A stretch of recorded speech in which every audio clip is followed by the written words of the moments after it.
திருச்செந்தூர் தூத்துக்குடி மாவட்டம் திருச்செந்தூர் அருகே உள்ள காவல் நிலையம் ஒன்றில் பணி செய்யக்கூடிய பெண் காவலருக்கு வாட்ஸ்அப் மூலம் காவல் ஆய்வாளர் ஒருவர் பாலியல் ரீதியான செய்திகளை அனுப்பி தொடர்ந்து தொந்தரவு செய்து வந்திருக்கிறார்.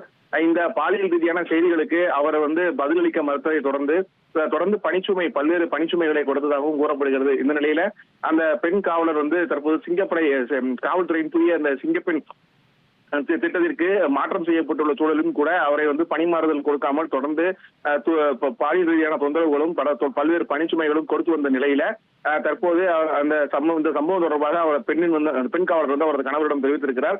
இந்த நிலையில அந்த சம்பந்தப்பட்ட காவல் ஆய்வாளரிடம் இது குறித்து கேட்க சென்ற போது காவல் நிலையத்திலேயே கையில் வைத்திருந்த துப்பாக்கியை வைத்து அவரை மிரட்டி கொலை மிரட்டல் கொடுத்து காவல் நிலையத்திற்கு முன்பு அவரை தகாத வார்த்தையால் பேசியதாக கூறப்படுகிறது. இந்த சூழல்ல இந்த சம்பவம் தொடர்பாக காவல் உயரதிகாரிகளுக்கு புகார் அளிக்கப்பட்டு இந்த புகார் தொடர்பாக விசாரணையும் நடந்து வருவதாக காவல் உயரதிகாரிகள் தரப்பில் சொல்லப்பட்டிருக்கிறது.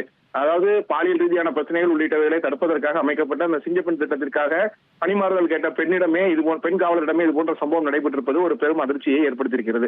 1,28,00,000 மனங்களை வென்ற தந்தி டிவி யூடியூப் சேனல். தவிர்க்க முடியாத தம்ப்நெயில், கலக்கலான கான்டென்ட்ஸ். நீங்களும் இந்த குடும்பத்தில் இணைய இப்பவே சப்ஸ்கிரைப் பண்ணுங்க.